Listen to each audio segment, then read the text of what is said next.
Hi, this is Chef Rick Moonen interviewing from my studio in Las Vegas. The name of my podcast is Ocean Raised. Here's where I get to dive deep into storytelling with the original gangsters of cuisine, as well as the great influencers of our global food system to find out where they started and what drives them. Today, I connect with a deep wealth of knowledge, talent, drive, and maybe most important of all, purpose.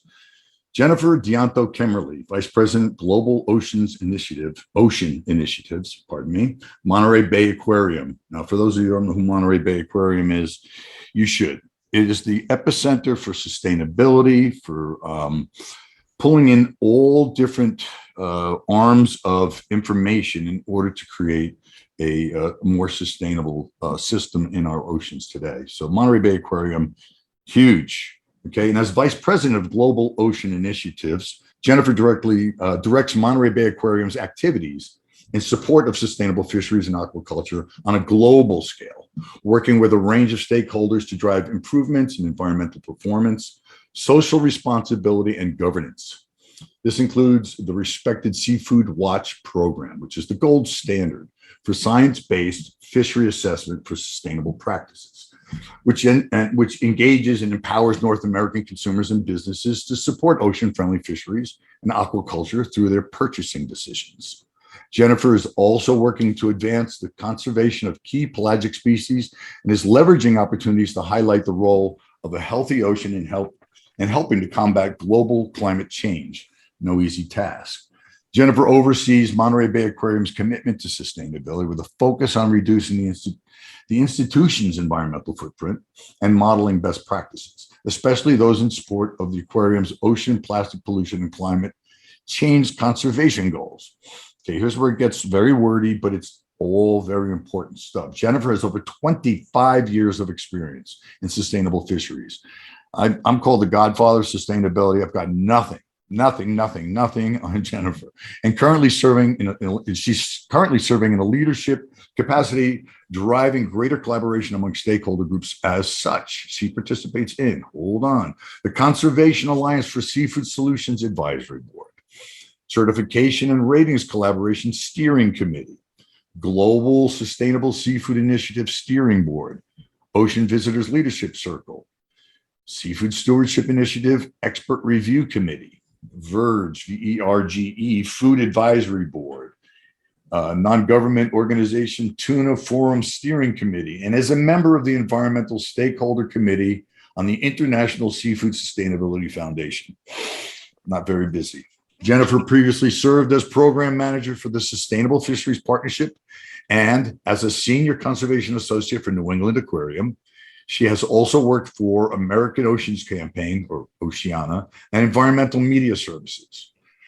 Jen earned a Master's of Science degree in Environmental Science from the Johns Hopkins University and a Bachelor of Science in Education from Florida State University. A quote from Jennifer is, "Billions of people rely on a healthy ocean for protein and their livelihoods. By leveraging our science and amplifying a strong call to action, we can foster sustainable seafood in communities around the world." Jennifer, what a pleasure, what an honor it is to have the opportunity to speak with you about sustainability, something that has been a single subject focus of mine for quite a few years, only because I just want to make sure there's great seafood out there so that we as chefs have a creative palette to play with. But it got a lot deeper. A lot of things got more and more important. And then along came the Monterey Bay Aquarium Seafood Watch program. So before we really get into that, let's go backwards in time. Where were you born? I don't know how many siblings you had. What was it like growing up? And how did that influence you to go in the direction that you went in today? Oh, Chef, thank you so much for having me on the podcast today. And it's so nice to have this opportunity to chat with you about it. My background's actually quite interesting. I grew up in Staten Island, New York. I mean, through high school. And I think a lot of people are like, how did someone from Staten Island get to Monterey Bay Aquarium and sustainable fisheries? Staten Island never gets the credit that it may or may not deserve. I know, but let's talk about Staten Island, because Staten Island actually was way back when a seaside community, a vacation community. And my neighborhood, which was ravaged by Sandy, which is a climate connection we can talk about another time, those were all beach bungalows that were converted to homes. And my family, who lived in Hoboken and Brooklyn, they would go summer in Staten Island and then transform those homes, those beach bungalows, into brick and mortar houses that didn't stand up very well against Hurricane Sandy. Huff and puff didn't work. No. But we were 3 doors up from the beach. And outside my window, growing up, I could see a sliver of the ocean. And my dad and I would go run along Miller Field and Newark Beach and Father Capodanno Boulevard. And I don't know, I just always felt tied to the ocean. We would go crabbing off the docks, and it was just always there. It wasn't even a question to me. I was just always surrounded by water. So when I was raised in a very traditional Italian Catholic upbringing, my parents really wanted me to be a teacher. And I was all with that. And they wanted me to find a school in Florida because they wanted to retire in Florida. So I went to Florida State University and to become a teacher. And then I got bit by the scuba diving bug because Florida State had an underwater diving program that I got into. And then I'm like, oh my gosh, this is where I want to be. I don't want to just be looking at the water. I want to be in it. So I did my education program, and then I thought, where could I teach during the day and then at 3 o'clock go dive?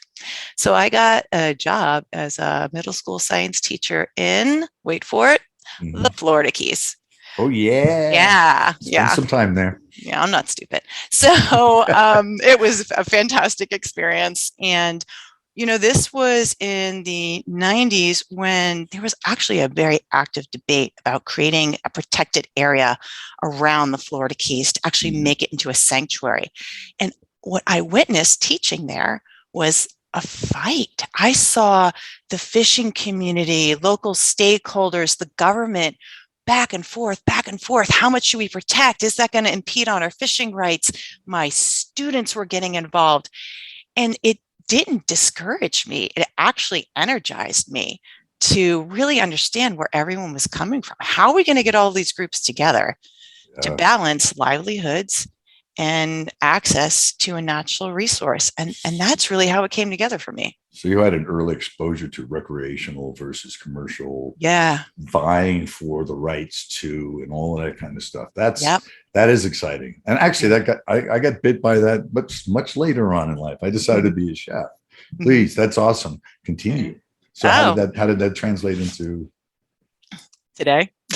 Yeah. You got an hour. You got an hour. Oh boy, I could talk. Well, I was teaching. I was 21, 22 years old, right out of college. I'm in the Keys. I'm working in dive shops on the side. I'm spearfishing on the side, selling into restaurants at the time, collecting tropicals, doing it all.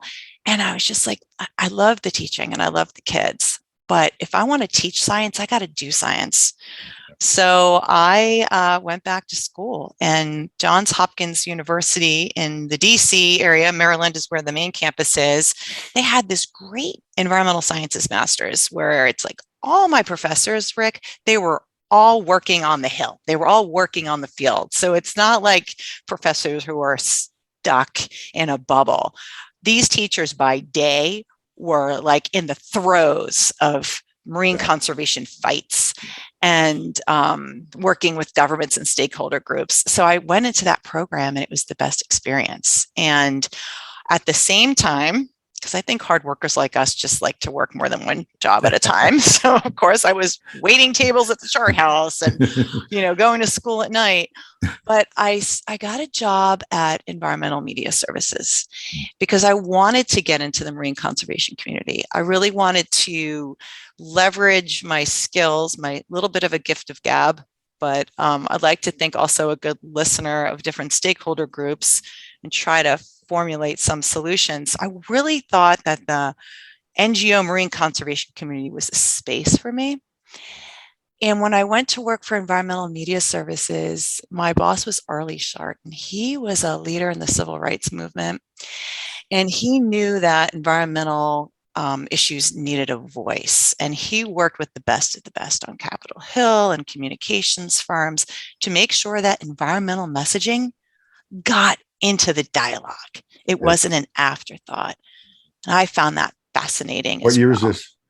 This is all mid 90s, 96, Mm-hmm. 97, Okay. 98. And then there was this group called American Oceans Campaign that piqued my interest. And they are now called Oceana. And they piqued my interest because in the spirit of, civil movements, they weren't afraid to go to bat to protect the oceans. This was an NGO that was willing to work with scientists, work with Hollywood actors, influencers, really leverage who they could and work with the fishing communities. Ted Dancer, right? Yeah. Yes. The whole cast of Cheers seemed like they were on the board. Pierce Brosnan, Woody Harrelson, all that crew.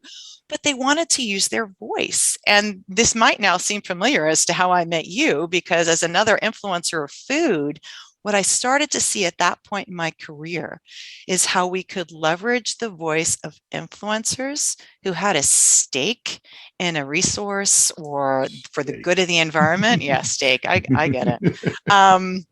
No pun intended, maybe a little bit, but how that could accelerate change.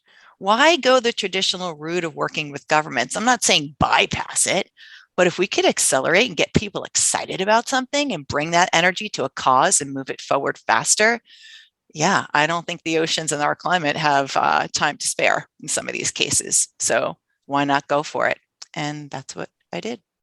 So you hooked your wagon on the chef sort of. Is that Yeah. am I hearing this correctly? Which is smart, which is brilliant, by the way, because chefs have they are stakeholders in the future of our food system. Yeah. As simple as that. And that's how I got involved many years ago with the Give Swordfish a Break program. Well, I'm happy you brought that up, Rick, because talking about steaks, let's talk about Give Swordfish a Break steaks. Yeah, let's do it. So when I was at Environmental Media Services and then transitioned to Oceana, American Oceans Campaign, that's when Give Swordfish a Break was launched, as was Take a Pass on Chilean sea bass. That's a little bit later. These were all right. This is the beginning, right? This is when I started meeting you all and seeing the excitement and the passion and what led us to it. I think from your perspective and from the chef community, if you didn't have a raw ingredient to work with, what are you going to do? It's not going to be there. And these were species that really were on the brink of a disaster. And not to mention the fisheries and the fishermen and women and processing facilities that relied on them for income. Right. So it really was, a perfect mix of people to work on these issues. The whole Give Swordfish a Break campaign, I got involved by accident, really. Yeah. I was invited because I was supportive of the whole idea of taking swordfish off my menu, even though at the moment I didn't have it because I didn't like the quality. But there was a reason for that. The reason for the quality change had a lot to do with the fact that it was an overfished species, North Atlantic swordfish. And I was invited to a kickoff of Give Swordfish a Break. And I just started my job at Oceana in 1994. Okay, that's a restaurant, Oceana, where I was the chef in New York City. And because I was brand new and I was already involved in other environmental discussions to do with, genetically engineered foods, that's what it was called then. So because I had recognition for that, I was asked to be a part of this campaign. I agreed. I went. So they wanted to do the kickoff at Oceana. And because I didn't have the balls, really, to go to my partners, the owners, and say, hey, look, I got a long story to tell you. It's about my involvement in this and all that. And they want to because they weren't going to close upstairs for lunch. Right. There's something that this new guy that just came on board, it's got ideas and all that. So it ended up being at Lydia Bastianish's restaurant. Now, Lydia Bastianish is very Italian. Even more so back then.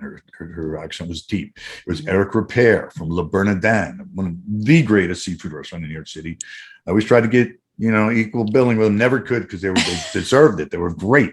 So there's Le Bernardin, and then there's Nora Pouillon, who started and ran the very first fully organic restaurant in America out of DC. Yeah. And then there was Rick Moonen. This guy who had a story about how he was down in the market and the fish got smaller and I can't get the big ones and all this. So you stand up to the podium. That's all they wanted you to do is tell your story. Eric Repair got up, Lydia Bastianish, Nora Pouillon, and myself After this little meeting, it wasn't little, there was a lot of media there. I got bum rushed to the corner because I had no accent, no deep, dark, hard to understand sound bites came out of my face. They loved that. I got pushed against the wall, and suddenly I'm the poster boy for give surfers who break. So by accident, I became more of an environmentalist and an activist, and a smoking gun to a lot of the people that were afraid of it. And I don't regret a single bit of it. And you were there, realize. I don't mean if you were you there? I probably was. And in a few minutes, I'll keep going on the journey, because I think our paths have crossed actually a number of times. Because at that moment, I was supporting, from the environmental media services side of things, the emergence of that movement. Watching, learning, right? Watching how your voice and the storytelling, nobody wanted to hear the wonks anymore. Blah, blah, blah, blah, blah, stats. It's storytelling. Look what we're doing today. It's storytelling. It's being real, right? And if you could really connect to something, that's when people listen. So, after DC, I went up to New England Aquarium, and I was doing some work with the Cape Cod Commercial Hook Fishermen's Association. Love that group. I do. Hooker's Ball. The Hooker's Ball.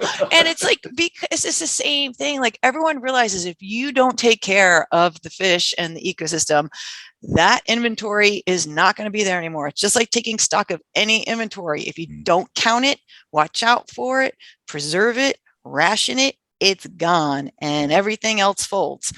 So everybody was on board with that theory. And it didn't matter if you were a fishing group or the government or chefs, but what we noticed is people needed to be coordinated, right? We needed to realize we're all on the same page here, and we could work together towards a common goal. So there was a new job that opened up in about 2000, 2001 at this place called Monterey Bay Aquarium. Now I'm an East Coaster, and I'm like, what's Monterey Bay? That sounds nice, but okay. And everyone's like, oh, this is the best aquarium in the world. Don't tell that to New England Aquarium. But I love the competition among all of our great aquariums here in the US and beyond. It's good, right? So I get recruited out to Monterey Bay Aquarium to start this program called Seafood Watch. And the reason I got recruited was because my background was I worked for communications, I worked for an environmental group, and I worked with the fishing community. And the theory with Monterey Bay Aquarium Seafood Watch program is you got to bring all these groups together to build a market demand and expectation for sustainable production. Insane. And you got to reward the people who are doing the right thing. And you got to call out the areas for improvement, and you got to all work together. And Monterey Bay Aquarium started pretty quickly with leveraging the chef's voice. And we had this little event, and Rick, this is where you and I kind of consolidated our thinking here. It's called Cooking for Solutions. And just think of the term, right? It was perfect. It's like, what do we do with the story of food, the passion of food, and the art of food to really draw attention to, this food's not going to be here if we don't take care of the ecosystem that it grows in, that it's raised in, that it's harvested from. And I think we were just so successful with that. And today, sustainability, remember, it was like, oh, it's a trend. It's going to be a flash in the pan, sustainability. I'm at UN conferences a few times a year now, and they're throwing the sustainability term around like it's been around forever. It's crazy. Yeah. That was you. That was the chef community at the time that built that from a trend to something with not just staying power, but something that's going to feed the world. It got really crazy, really fast. I'm an older chef, and when I entered into the hospitality industry, there was no celebrity. There was no celebrity. There was, a couple of television shows, and Food Network started. That was not till 94, and that changed the focus of the stainless steel and neon light environment at the back of the house, the chefs. But our position, and this is what I always felt, if you have the opportunity in life to do something with who you are and where you are, and you don't, then you fail. So I didn't want to stand up on a soapbox. I didn't want chefs crossing the street in front of me because they thought I was going to tell them to take another thing off their freaking menu. They didn't want to hear about it. Mhm. You know, I wanted to have some sort of an impact. And luckily, I had a couple of historical things that happened in my life, you know, where I could actually go and help to change legislation. Yeah. Because I'm in Nevada, Las Vegas, Mhm. and Harry Reid, Senator Harry Reid was the senior. What was his title? Harry Reid. I He don't was, know. yeah, I'll he Google it while we're no, talking. he We was can be official. the leader of the Senate, basically. Well, because I had a business implanted in his hometown, he would hear me, you know, and I went there and I talked about, you know, Magnuson-Stevenson's Act, and, you know, and catch shares. And he was like, sure, no problem. Make sure we take care of that. You know, politics is just so weird, you know, and the fact that chefs were given the moment to be actually listened to, like you said, the blah, blah, blah. And then the chef gets up, he's got a chef coat on. All of a sudden, these guys that are decision makers are bored out of their face, sticking pencils in their head, turn up and go, ooh, a chef, ooh, yay, you know, and it worked. And it worked. And it continues to work. But it's just, I guess I'm just flabbergasted at how things happened organically on my side. And as I watched you take control and try to organize the insane amount of not controversial, but conflicting. You know, I mean, when Seafood Watch program came out, you know, it was a simple card that evolved into this much more. Well, it was always remained a simple card, but the process of which people were given assessments got a lot more elaborate and more science-based and a lot. And so in other words, it just got better and better and better. And it easily became the easiest way for people to navigate. What should I do? What should I have for dinner? What should I buy? How should I do it? And so, boom, here's a card, here's an app, here's all these wonderful things for you. But at the time when it was happening, there were so many different cards and apps and people and you know, and the Chefs Collaborative and these other judges and all these names and all these little things. So like, this is going to be their greatest thing. They're going to create these little lists, but they had no idea that, you know, the depth of difficulty it was in order to create a comprehensive and science-based system that was simple for people to utilize, and it meant a lot to them, but they didn't want to learn any of the issues that really got it to that point.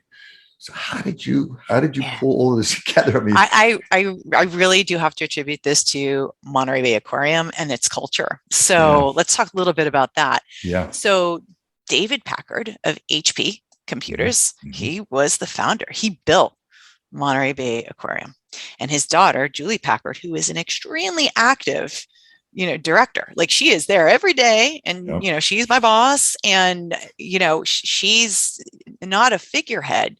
She is there instilling an ethic of working together, but everything has to be of the highest integrity and science-based. She's a scientist herself.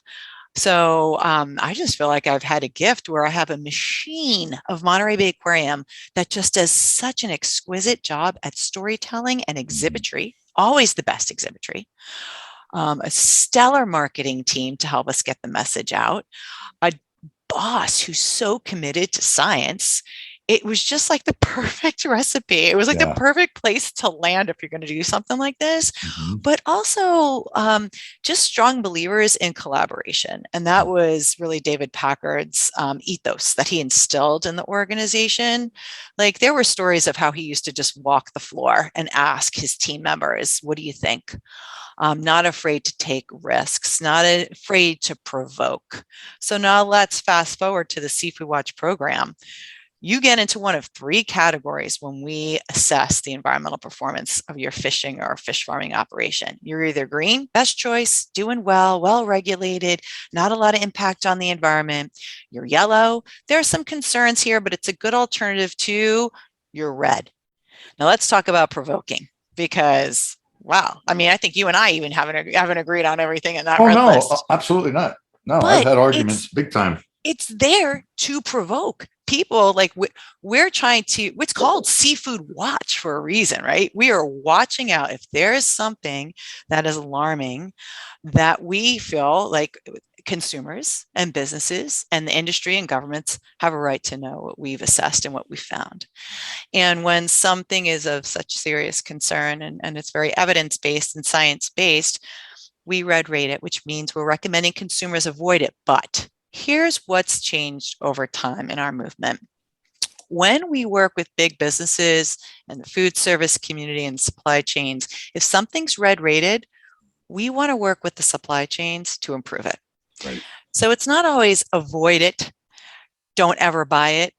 We want to work with supply chain actors, and we are working with supply chain actors to really get in there and use that US market leverage to incentivize improvements. And I'd love to talk a little bit about why what the US market and European markets are interested in, why that matters so much. How does that really drive change? Does it, Jen? Or are you just saying that? I mean, I'd love to get into that a little bit because what we've seen is really remarkable. Bring it. Talk to me. All right. So, and you might really appreciate this. Yeah. The US. My podcast, I can listen to. The US, the chefs, it's art. It's art what you do with food. But the US consumer traditionally likes very processed. I don't want to see a scale. I don't want to see an eyeball. I don't want to see a whole fish. I want to see a forget it. Around the front door. Right. So we actually pay a lot for our seafood. We pay a lot to have it processed overseas, value added, what have you. So the US just is a really keen market to get into. We import over 90% of our seafood. Yep. We like it processed. We pay a lot for it. So it's kind of like a prized market. So if you're another country and one of your main economic drivers is selling seafood, you want in. You want into the US and you want into the EU because they're buying a lot of seafood too. So when our market, be it a retailer, chefs, broader food service companies, when we're saying, you know what, I just made this very public commitment to source from only sustainable fisheries within 5 to 10 years, guess what needs to happen? The supply chain has to respond because they want in, or they want to at least be able to compete. Because we pay a lot for our seafood and we import a lot of it. So and so it matters. It really matters. When we demand sustainable seafood, the supply chain responds. And that's where we are right now. So with the market demand being perpetuated by chefs and businesses who make commitments, programs like Monterey Bay Aquarium, our friends at World Wildlife Fund, the Nature Conservancy, Oceana, Pew, you name it, all of our NGO colleagues, we can go in and we can work with the producers and the governments to inform them where we feel there could be improvements made. Now, why us? Why do we feel this? It's not like we're just throwing darts at a dartboard and saying, we think you should do this. It's because you're from California. Yeah, well, I'm not from California. Let's remember. But I really love to point out to folks that the United Nations has been behind instigating sustainable fisheries and aquaculture for a long, long time. So since 1995, the UN created this framework for responsible fisheries.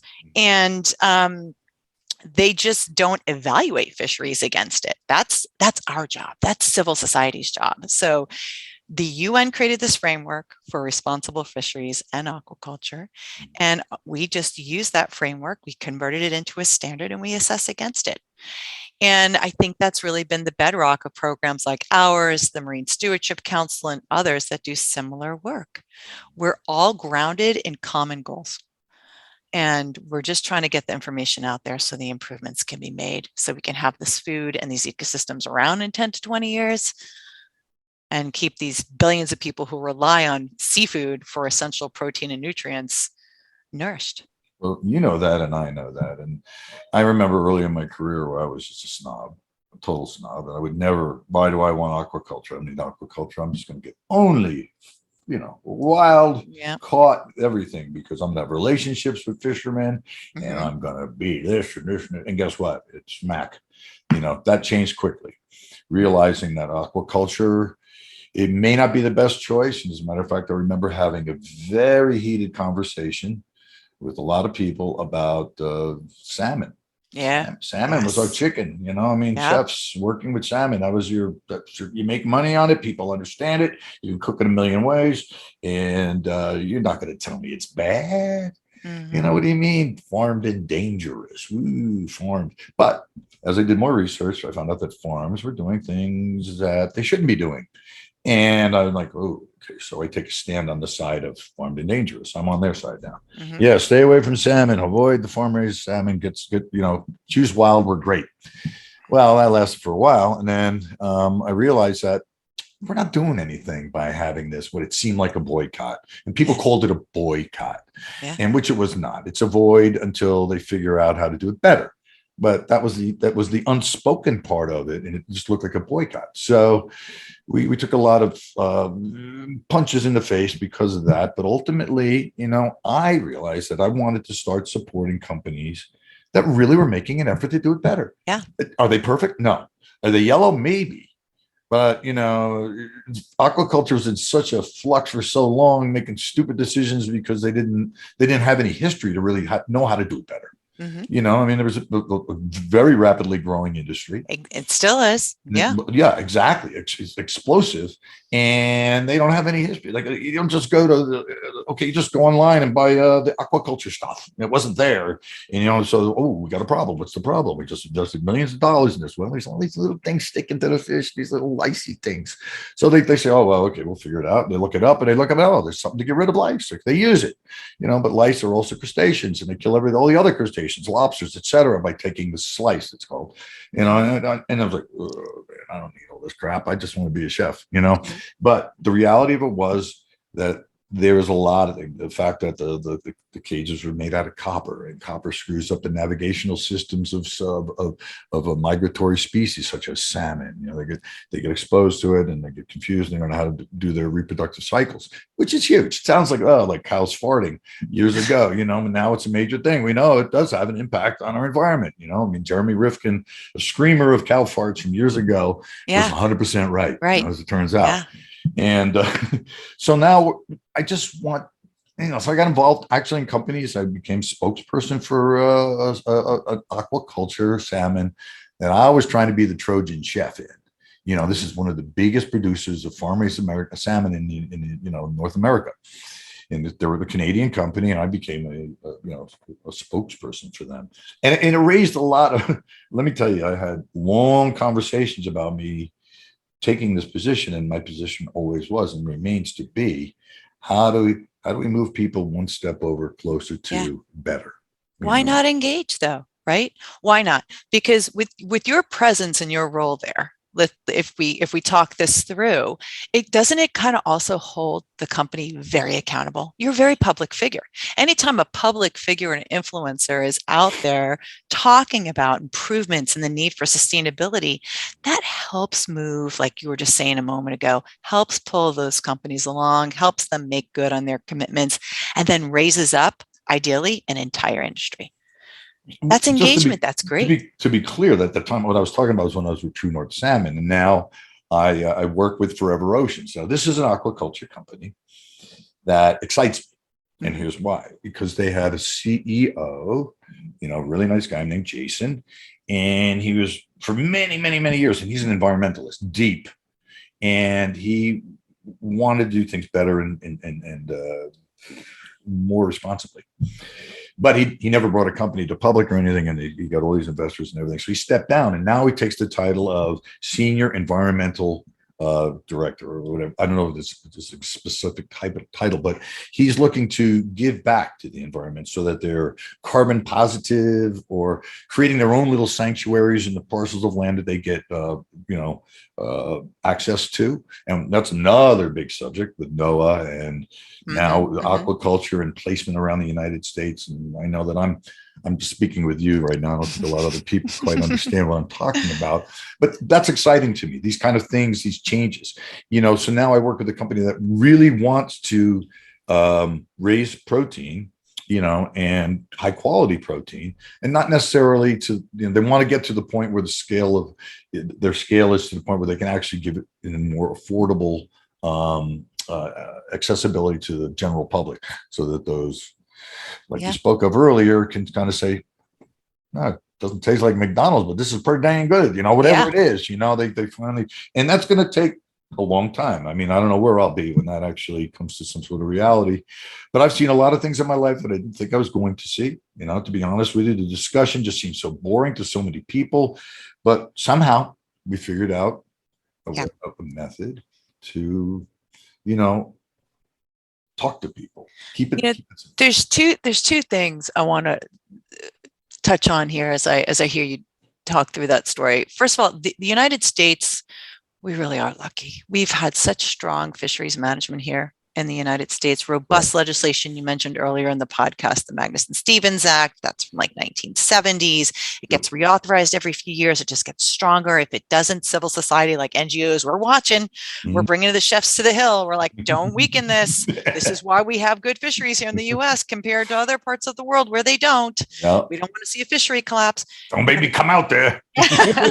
And now with aquaculture, we're at a crossroads, we're at a moment. So our country right now, this is why maybe not exciting to our listeners, but exciting to me and you, is we're now developing the regulatory framework in the United States for fish farming or aquaculture. We can do it right. We can do it in a way that's going to show the rest of the world, this is how you do it responsibly. And for those who are listening, listen up. NOAA, right? NOAH, right? Big organization, creates all the catch limits and everything just to keep fisheries healthy. And they have years and years and years and super in-depth data that they can pull from migratory patterns, everything, where they are, how they are, where they are, how many they are, and all of that kind of stuff. And now they're involved with helping to select where aquaculture can thrive in the deeper waters off the shorelines of the United States of America. And that's what Jen and I are talking about as far as this exciting new future. I know I'm excited by it because it has to happen. How are we going to be competitive if we don't get in the game? And how do we do it best? Well, guess what? We got this government gubernatorial agency that's got all this data that can help us just create a template, take the little holes of where it can happen, and then we can argue through it because it's going to be arguments. But stakeholders locally have to get involved, right? If there's going to be an aquaculture facility proposed off your coast, be a stakeholder and get engaged. Absolutely. We live in the United States of America. We have that right. Aren't we lucky, right? We are lucky.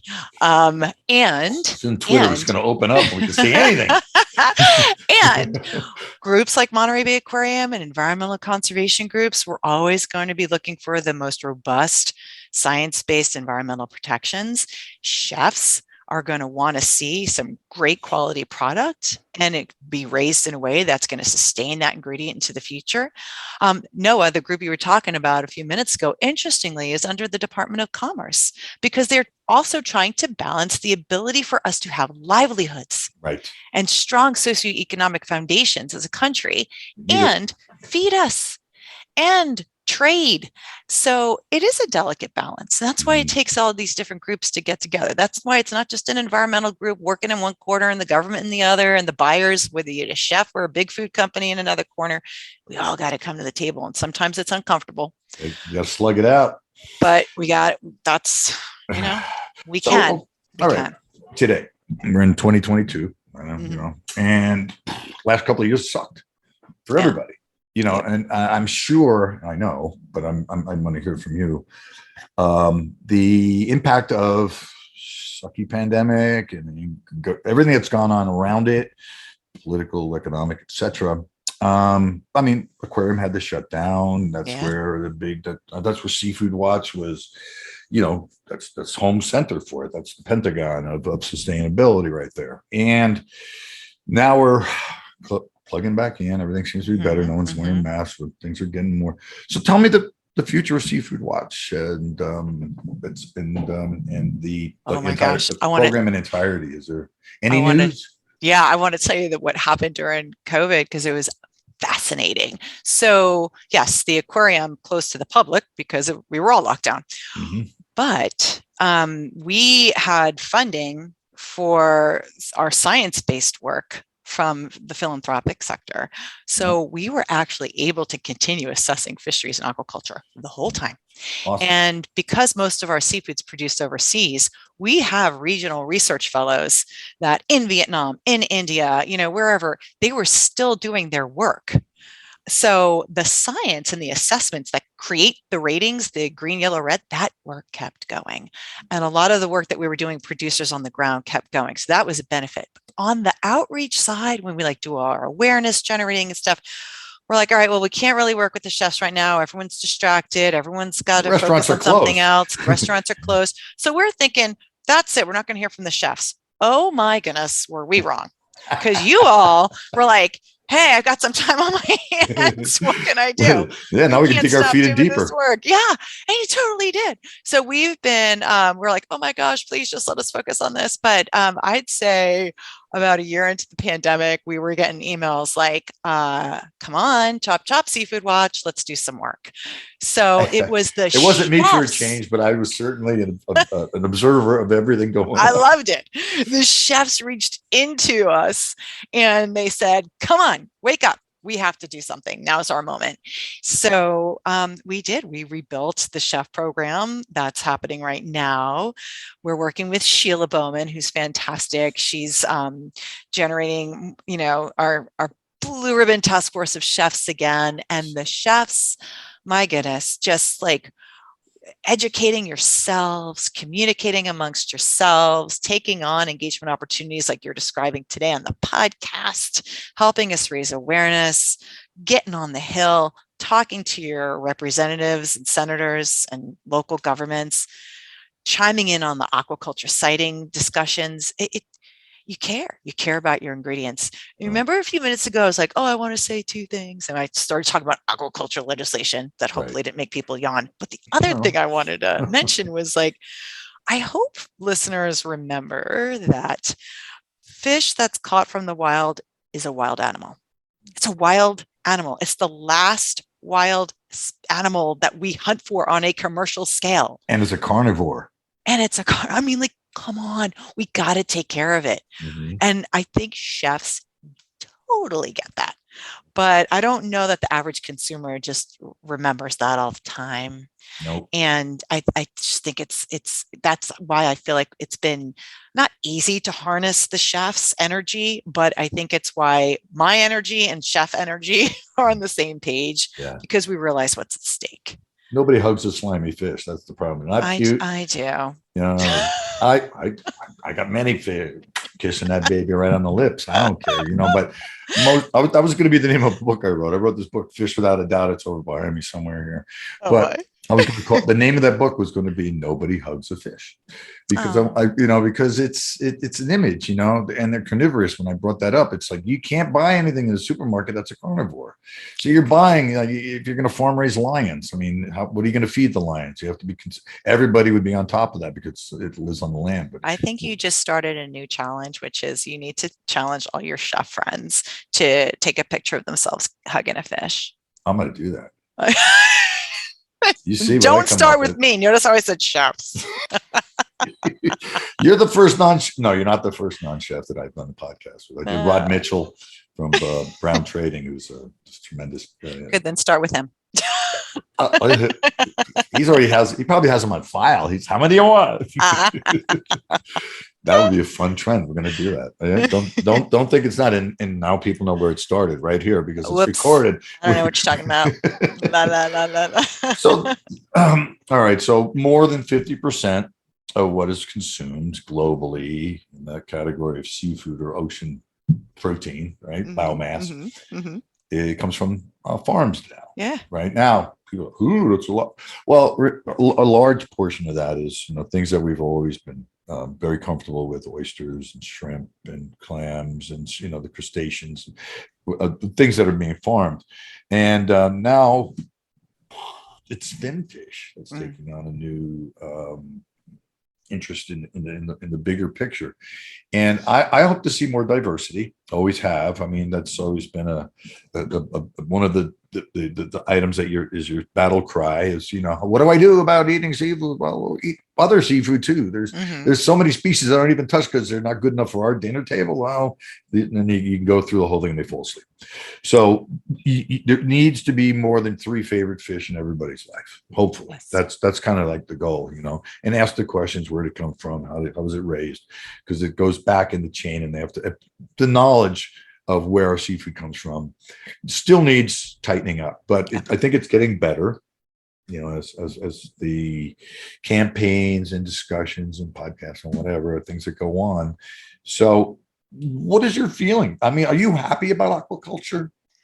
I'm happy for any production that's sustainable, because we have to feed the world. And what I'm worried about is as aquaculture develops where there's not strong regulation in place in the developing world or other countries without strong government and environmental regulations, I worry. And it's not just about the production of the actual product of the fish. I'm worried about, what happens to the coastal ecosystems in the face of climate change. So let's say you're farming shrimp and mangrove ecosystems, and those mangroves are a massive carbon sink, and they're also protecting the shore from storm surge, which is getting worse because of climate change. Now you're exacerbating like a gazillion different things. I'm worried about chemical use in aquaculture. I mean, this is why I kind of held up the US as the example. Like, there are governments that have very strong aquaculture frameworks and regulation that we can get in front of this. It doesn't have to be that just as we rapidly develop aquaculture, that it has to be done in a way that we just cast aside all environmental regulations. So I see actually a lot of energy right now with government engagement, with the NGO community, and then hopefully with chefs' voices and other influential voices to continue to demand that no matter where seafood is farm raised, that it is done in a responsible way. There's no reason why it can't happen. It just can't happen at the cost of society or the environment, or else it's going to be a blip and a worse scenario for everyone. And it doesn't have to be that way, Rick. Yeah, I agree. I mean, even I was in Maryland, there's some big op-ed came out about talking about the implementation of more and a much more concentrated oyster farm program, and a big outcry from some doctor saying that this is horrible because it's going to ruin our, they might create a few jobs, but it's going to ruin our view, and it's going to ruin the value, and it's going to ruin all this.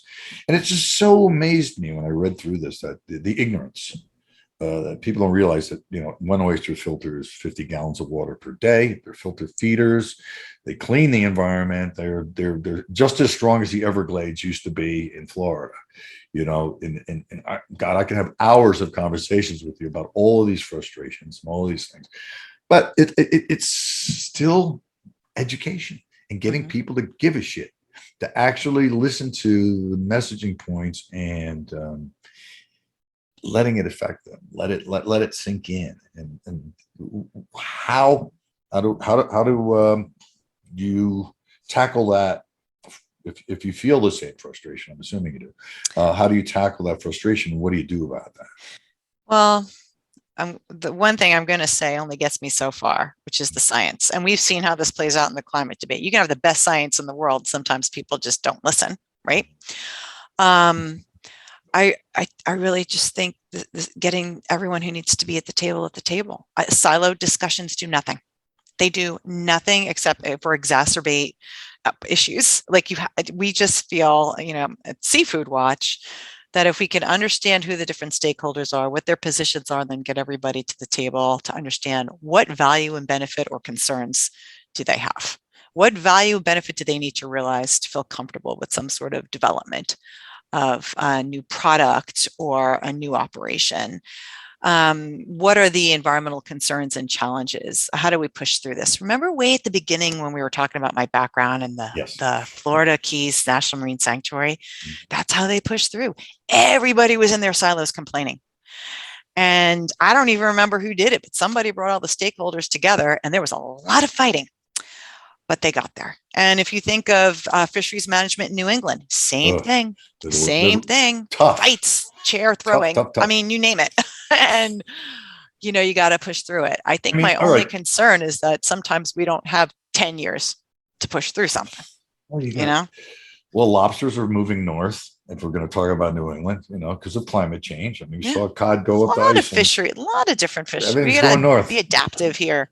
Right. So, but they're still farming, trapping for lobsters. And now NOAA, our regulatory, gurus, they've realized that it's affecting and killing whales, certain species of whales, and have gotten to a population level that is critical. So now the lobster fishermen now already suffering from northern migratory, lobsters leaving and going into Canada or wherever they're going, and they're really vehemently opposed to making any kind of change, for a lobster trap that's going to be, the next thing you're going to see is, whale friendly lobsters, Yeah. and it's insane. So one thing I wanted to ask earlier, but it's probably a better time, is, okay, we have how many fisheries in the U.S.? Five specific fisheries designated, or is there more than that? And where? In the United States, in the continental United States. How many fisheries? Right. There's the Northeast, the Northwest. Oh, I'm Gulf. sorry. You mean the regional fishery management councils? I believe there's about 8. 8. Okay. And then there's ones that are multiple states, like the Atlantic States Marine Fisheries Commission. So depending on whether you're talking about state waters, or if you're talking about federal waters, it depends on which the management body is. Okay. Now, I've always felt as though Alaska was always considered the most sustainable. Does that still hold true today? Who's winning? Oh, who's winning? I am in California, so I'm going to give a shout out to our West Coast Pacific Fisheries Management Council. I really think they're all winning. They all have different challenges. You called out climate change a few minutes ago. Everything's changing. The migratory patterns of marine mammals is changing, which means there has to be better monitoring to understand how to manage fisheries around that. You've got fish populations that are moving, as you mentioned a few minutes ago. So where are they going? Do fisheries management councils in Alaska have to work more closely with the West Coast? I just think border walls. That's what we need. Yeah, because that's always worked Stay out well. Here. And there's also beyond our federal waters, because, fish swim, there is international bodies, and they just all have to coordinate, and it's going to be tough. And climate change, that's why, boring topic for some people, but these data collecting and monitoring about where the fish are going, where the marine mammals are going, where the seabirds are going, that's all really, really important. So we can be adaptive in how we manage our resources. That's just where we have to be as our environment changes. Totally makes sense. My mentality in aquaculture, this goes way back, is, well, okay, I always picture myself being in a room with a partner. I'm like, okay, we're going to split this 50-50. We're going to start our own aquaculture company. Great. What do you want to raise? Well, let's raise salmon. It's the number 1 selling fin fish in the world. Great. Where do we set these farms up? Well, where all the salmon already are, because they've pre-selected the perfect conditions for them to thrive. Great idea. So you go in there and you place down these cages where the concentration of fish is 1,000,000 times higher than nature would normally be able to withstand. Okay, the numbers are big. I'm trying to create a point here. Yes. So now you created stress. And stress is not good. We all know this. Bad for you, bad for the system, bad for the fish. And so you have to now support your investment, and so you have to start utilizing ways of using of antibiotics, anti-foulants, things to keep the stuff from sticking to your cage, so that there's so much stuff can grow on your cages that it stops breathing and everything dies. So you have to keep them clean. How do you do that? So you got to use chemicals, or there's other ways. You can blow it with a high pressure water, or maybe it can happen naturally depending on where it is. But everybody chose, let's just muscle in where the fish are already selected. And that's what created the biggest problem. So I find this information, this data, this deep data, this real data, and the template for the possible future of deeper water where there's less biomass. So you're not in the middle of the city anymore. You're out in the country a little bit, and so there's still going to be some people living out there. They're going to be going by, but it's not going to be as impactful. Yeah. I find it exciting. I find it incredibly exciting for the future. Innovation is what is going to, keep our planet thriving. I mean, we have to look at innovation. I'm representing an organization that is always going to lean precautionary and conservation minded. So we're going to want to see what kind of environmental impacts would that engender, and is that something that would affect the structure and function of that ecosystem, even if it is in the middle of nowhere. Right. So it's just about getting out there, doing the work, understanding the repercussions, looking at the opportunities, not being afraid to fail. Yeah. I mean, what if we try something new as a global society or a regional neighborhood?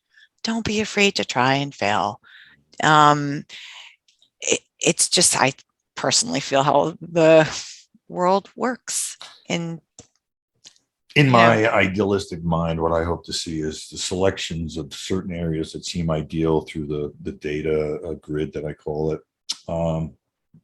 The companies that go in there, that's where the discussion starts. Well, what if a company takes over this and they don't have the integrity? Well, why don't we formulate a system where they have to have some sort of presentation, whether or not before they get allocated spaces in pre-selected good possible aquaculture growing areas of the deeper waters. I would hope that in my, like I said, my perfect mind, that we would be able to have some sort of a say on that, of who gets in there. They have to present their plans, their future. I think from what I've seen with especially the chef community right now, who's going to advocate for strong aquaculture regulations and management in this country, that's exactly the sort of thing people are calling for. Good. Like, you go in, you do an environmental impact assessment, understand what could possibly go wrong, and try to figure out mitigation plans around that before you proceed, what have you. I mean, that voice, when it comes from an environmental group and academia, that has standing, but it also has standing and influence when it comes from people who work with the end product. And that's you, that's the chefs, that's the buyers of seafood, and that's everyday citizens. I think folks forget, like, oh, what does it matter? It's just me. It's just one person. But it all matters. It all matters. Your customers are asking you questions. They're showing that they enjoy knowing where their food comes from and hearing that story. That motivates you. That motivates you to ask questions of your supply chain. That motivates your supply chain to find better sourcing. This is a beautiful domino effect. Yeah, I agree. Well, I've seen it initiated and it's got some momentum. What is the future? What do you think? Because I don't want to keep you forever. I could easily speak with you for another hour. Oh, same here. I think I've pretty much used up my ask.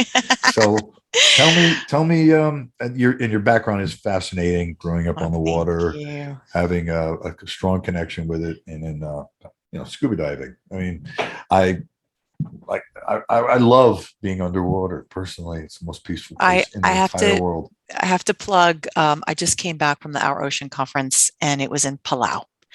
I'd never been to Palau before. It is the most amazing place I have ever been in my entire life. Where is that? First of all, it is almost to the Philippines, really above Indonesia. It is way out there to the west.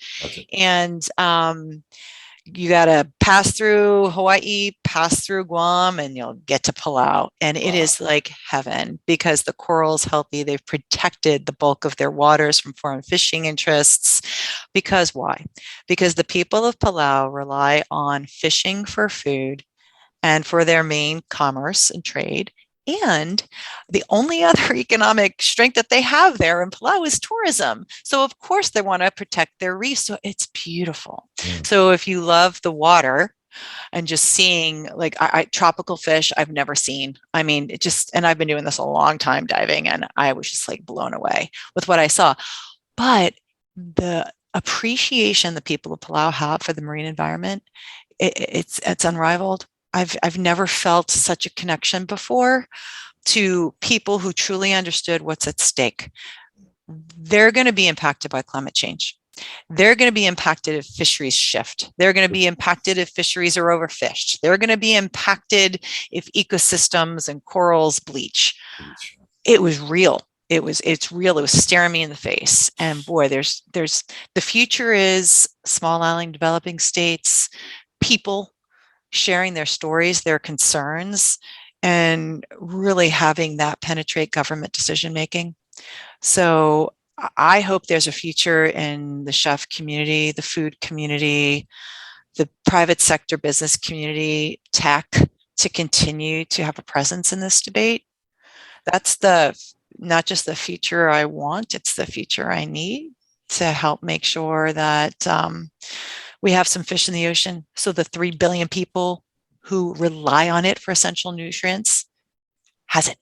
Yeah. Yeah. Amen. Keep the conversation going. Keep the momentum,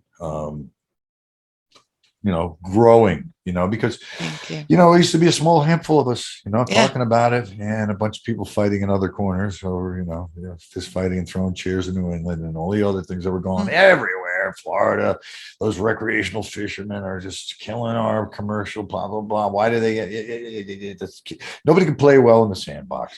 But as the conversation continues, we end up finding a more fair result, I believe, and we'll be able to feed the planet because we have to. We have to. We have no choice. Yes. Jen, it's been an honor and a pleasure, and I don't think this will be the last time we're speaking with each other. But as far as today is concerned, I'm going to end the recording, and thank you from the bottom of my heart. Oh, thank you. Thanks, Chef.